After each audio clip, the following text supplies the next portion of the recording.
Otep à tous, bienvenue sur la chaîne des panafricanistes par essence, par conviction et par excellence. Celle des citoyens kémites par nécessité et obligation de combat. Nous sommes une chaîne qui n'est guidée que par nos ancêtres et rien que par les ancêtres qui appartiennent à l'égrégore du monde noir. Par conséquent, nous ne croyons en aucun Dieu venu de l'étranger. Toutefois, cette vidéo n'est aucunement destinée à inciter à la haine ou à la violence, car nous menons un combat qui est d'abord et avant tout spirituel, intellectuel et démocratique. Ensuite, il est politique, géopolitique et géostratégique. Contre l'impérialisme, le colonialisme, le néocolonialisme et l'endocolona, qui sont tous qualifiés de crimes contre l'humanité. Nous menons ce combat sur la base du principe fondamental que nous avons hérité de nos ancêtres kémites, qui est celui de la Mahat, c'est-à-dire solidarité, vérité et justice. Vous êtes donc en droit de connaître la vérité, nous avons l'obligation de vous dire la vérité, rien que la vérité, afin que justice soit rendue au continent africain. Et ça, c'est notre modeste contribution dans cette noble lutte en faveur de la souveraineté, la dignité, la solidarité et l'unité africaine. C'est exactement ça que nous appelons le panafricanisme. Bien-aimés frères et sœurs, le président Obiang s'est illustré dans une interview avec des journalistes africains. Il a attaqué bien entendu la France, ce qui pour un panafricaniste ne peut que nous réjouir parce que la France est le problème numéro 1 de l'Afrique, notamment l'Afrique francophone ou, si vous voulez, l'Afrique des pays qui utilisent le franc CFA et les pays là où il y a des bases militaires françaises. Donc la France, ce n'est pas une solution, c'est un problème. Et là, je suis à 100% d'accord avec le président Obiang en ce qui concerne le procès des biens mal acquis. Le fils de Obiang a volé de l'argent en Guinée équatoriale, est parti avec en France, a acheté des châteaux, des villas, des belles voitures, des ceci, des cela. Très bien, c'est de l'argent volé. On suppose, hein, parce que je n'ai pas fait une enquête là-dessus, je n'en sais rien. De toutes les façons, nous savons que nos dirigeants, malheureusement, se servent tranquillement dans les caisses de l'État. Le fils de Sassou Nguesso aussi a volé de l'argent. Il est allé s'acheter des grands appartements, des villas, des châteaux et tout, en France, partout aux États-Unis, ainsi de suite. Le fils d'Omar Bongo, Ali Bongo, qui vient de quitter le pouvoir, a volé de l'argent, ainsi de suite. Donc, les Français ont décidé de poursuivre tout ce monde-là sur la base des procès des biens mal acquis. J'ai toujours, et je maintiens ma position, j'ai toujours condamné ce type de procès. La France, avec son droit, doit juger les ressortissants français par les ressortissants étrangers qui ont commis des crimes, qui ont volé des biens dans leur propre pays. Je ne vois pas sur quelle base la France va juger ces gens. Si ces gens doivent être jugés, ils doivent être jugés par nous. La France n'a aucun droit de juger les Africains sous prétexte qu'il y a des biens mal acquis. Ce n'est pas acquis en France. Si c'est acquis en France, c'est normal que la France puisse les juger. C'est acquis dans nos pays, c'est les biens de nos pays, c'est à nous donc de les juger, ce n'est pas à la France. Ce que la France pourrait faire de mieux, c'est de juger les profits mal acquis des grandes firmes françaises, sur la base, bien entendu, du pillage et du vol des matières premières africaines. Donc, je suis tout à fait d'accord avec le président Obiang. Mais il y a un élément il y a plusieurs éléments, 3 notamment, qui ne m'ont pas plu dans cette interview. Le président Obiang nous fait savoir qu'on a créé la Cour pénale internationale pour juger les Africains. On ne juge pas les Européens. Ah, mais franchement, monsieur le président, qu'est-ce qui se passe avec vous, nos dirigeants? C'est incroyable. Qui vous a obligé de signer les papiers, de signer le traité de création de la Cour pénale internationale qu'on appelle le traité de Rome? Qui vous a demandé de signer? On vous avait mis la corde au cou? Non, je ne pense pas. Vous ne devrez pas vous plaindre parce que c'est ce que vous méritez. Je pense qu'on devrait vous prendre tous pour vous foutre à la Cour pénale internationale, vous foutre même en prison là-bas. C'est ça que vous méritez, parce que c'est vous-même qui avez choisi. C'est vous qui avez signé. C'est vous qui avez décidé. Personne ne vous a obligé. Mais vous avez accepté. Vous avez cru que les gens, les Français quittent là-bas. Ils viennent vous expliquer leurs droits. On va juger les criminels de guerre et autres. Ils n'ont jamais jugé De Gaulle. Ils n'ont jamais jugé Napoléon. Ils n'ont jamais jugé Léopold II, le Belge. Mais attendez. Hitler, on l'a jugé pas pour les crimes contre les Africains. Non. Hitler, on l'a jugé parce qu'il a tué les Juifs. Et ça, c'est tout à fait normal. Les Juifs se battent pour leurs droits. Et ils ont raison. Mais vous, là, M. Obiang Nguema, M. Paul Biya, M. Sassou Nguesso, M.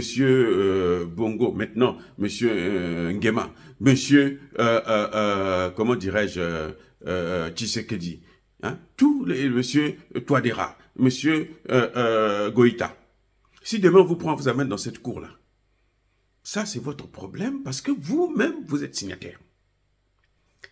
Lorsque Laurent Gbagbo a été arrêté et conduit à la Cour pénale internationale, les chefs d'État africains se sont frustrés. En tout cas, beaucoup parmi eux, surtout anglophones. Que non, mais ce n'est pas normal. Nous avons conseillé à nos chefs d'État. On a dit, messieurs les chefs d'État, vous voyez ce qui est en train de se passer là. On amène Gbagbo, on n'amène pas Ouattara, on n'amène pas... Bon, Ouattara encore, il est ivoirien. On amène Gbagbo, on n'a pas amené Sarkozy. Eux, ils sont allés détruire la Libye. On n'a pas amené Barack Obama.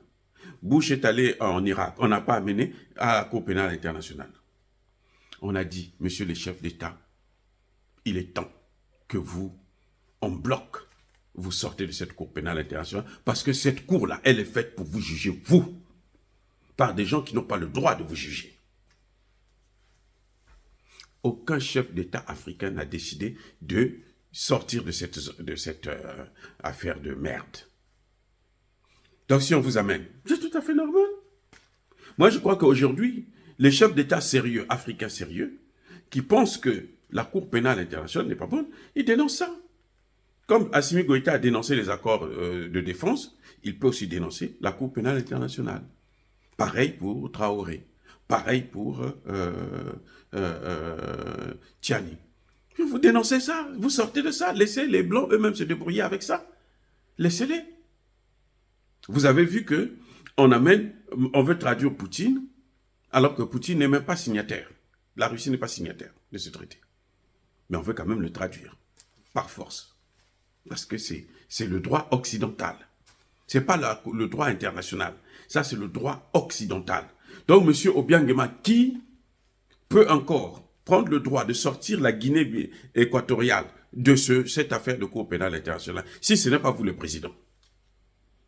Ça, c'est le premier point. Deuxième point.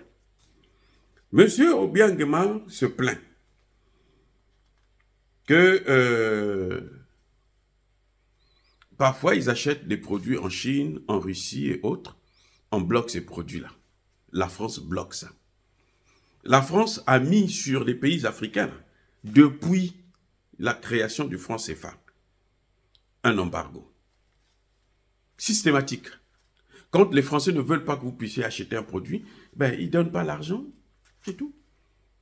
Parce que nous avons nos devises sont gardées par qui? Par la France.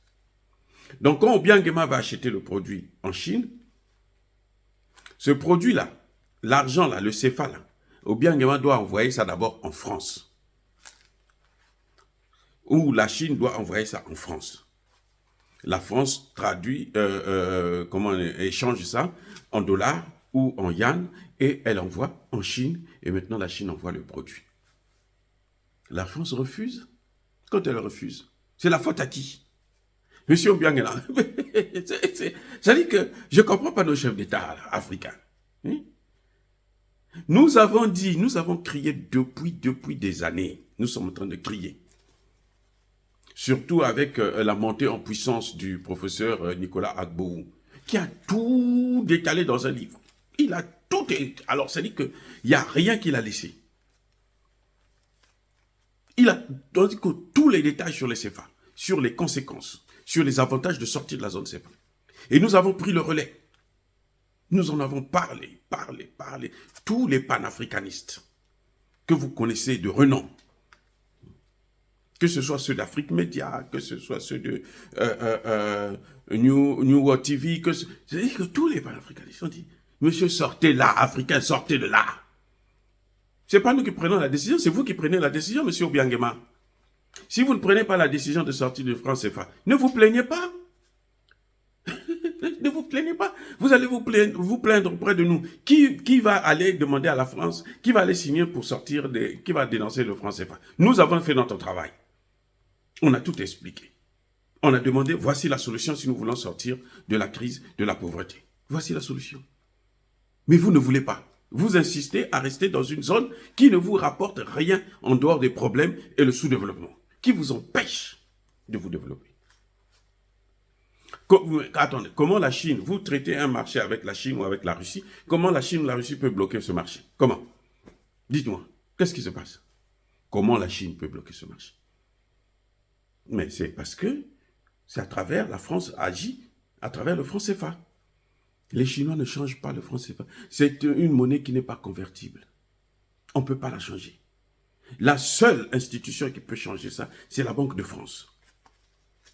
Même si vous allez en France, Crédit Lyonnais ou je ne sais pas quoi là, Société Générale, non, ils ne peuvent pas changer ça. Donc si vous voulez sortir de cette affaire-là, si vous voulez que la France ne puisse plus bloquer vos marchés dans votre coopération avec d'autres pays, sortez du franc CFA.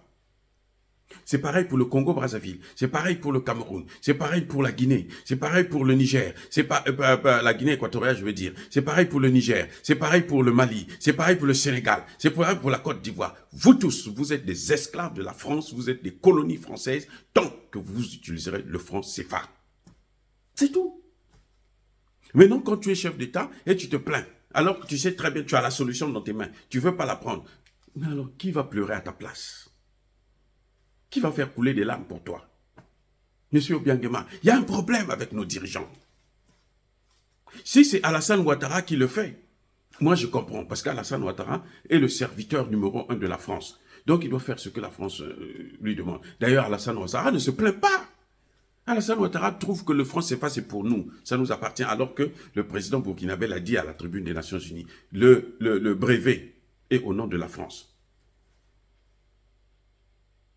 Donc, nous n'avons pas le brevet de la fabrication du CFA. Nous n'avons pas ce brevet.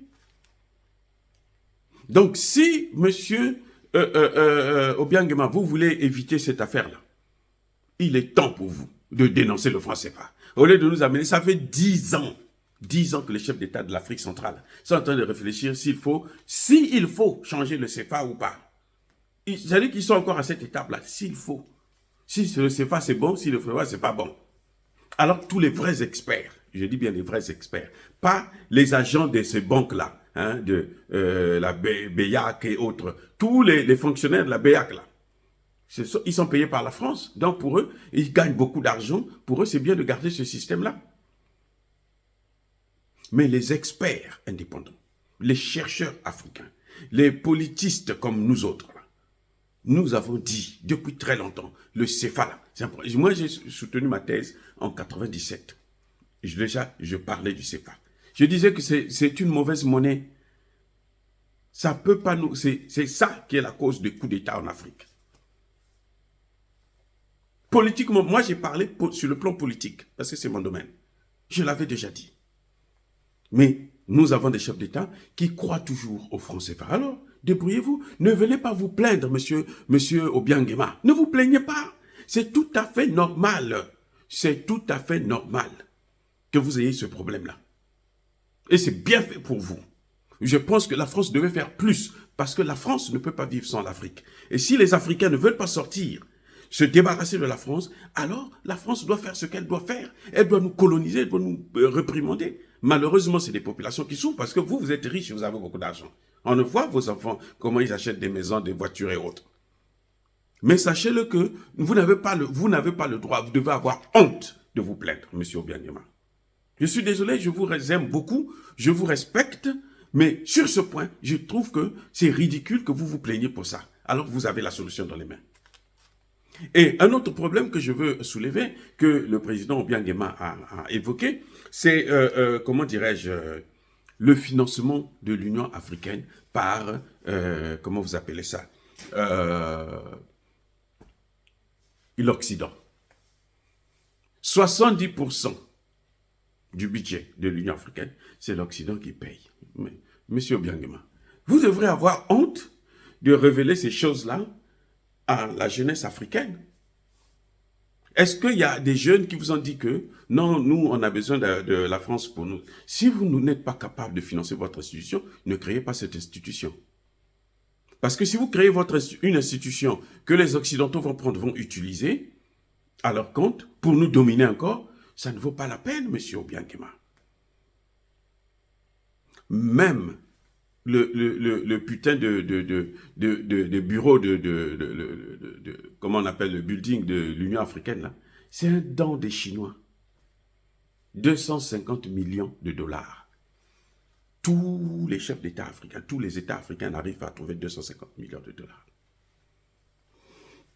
Vous voyez comment vous êtes ridicules, nos chefs d'État?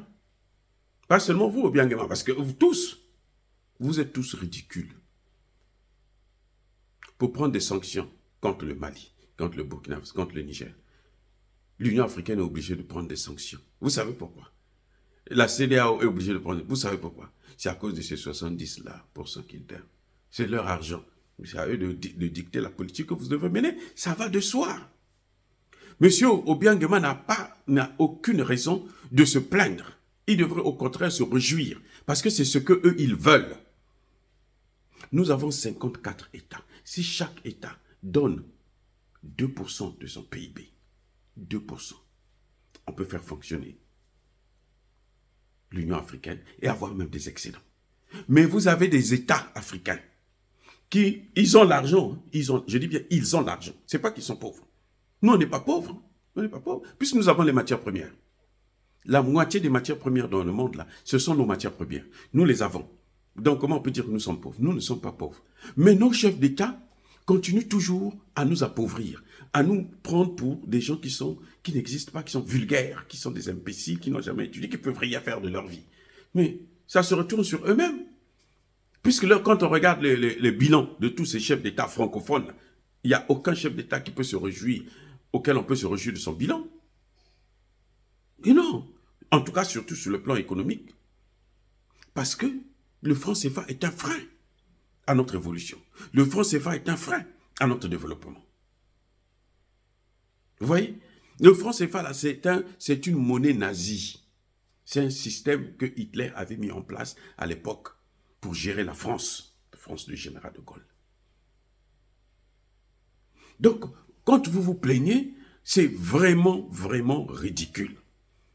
Cessez de vous plaindre. Vous devrez plutôt acclamer le comportement de la France. Vous devrez acclamer.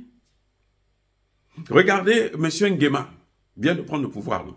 Vous avez déjà entendu M. Nguema mettre en cause la présence des bases militaires françaises au Gabon? Non. Parce que pour lui, c'est tout à fait normal. C'est-à-dire que s'il n'y a pas la base militaire française au Gabon, lui ne peut pas bien travailler. Il ne peut pas travailler. S'il n'y a pas de CFA, il ne peut pas travailler. Ne soyez pas surpris que demain, à travers cette base militaire, la France puisse faire un coup d'État contre lui pour l'enlever. Quand il parle d'opération de déstabilisation clandestine, vous croyez que c'est comment? Il y a plusieurs types de coups d'État. Il y a des coups d'État économiques. Ce que Emmanuel Macron a fait en Afrique de l'Ouest, avec l'écho de l'Afrique de l'Ouest. Il a pris le nom et il a mis son contenu. C'est un coup d'État économique. Et nous savons comment il faut faire pour arrêter ça. Voilà le problème. Oh, bien-aimés frères et sœurs, le président Obiang-Nguema, il devrait s'en prendre à lui-même, d'abord, et à ses pairs, notamment de l'Afrique francophone. Il n'y a pas plus ridicule que les chefs d'État de l'Afrique francophone. Ce sont eux-mêmes qui acceptent de souffrir. Et quand ça les touche, ils veulent se plaindre, ils veulent que nous, on puisse venir pleurer avec eux. Nous pleurons déjà, même quand tout va bien entre eux et puis la France. Nous pleurons déjà. Donc, si ça va mal entre eux et la France, là, nous, on n'a pas besoin de rentrer dedans parce que nous avons déjà trop pleuré. Ça suffit. Dire cela, c'est inciter à la haine ou à la violence, non. Yaba colère, veille maleb. Encore une fois, bien-aimés frères et sœurs, soyez bénis, abondamment bénis. Je persiste et je signe, par le Dieu des Kémites et par nos ancêtres angélisés. Mais que tous ceux qui persécutent le continent africain le pillent et le déstabilisent, qu'ils soient noirs, blancs, chinois, arabes, indiens, qui qu'ils soient punis, maudits, foudroyés, neutralisés, écrasés, effacés par ce Dieu des Kémites et par nos ancêtres angélisés. Vive l'Afrique éternelle, j'ai dit et j'assume.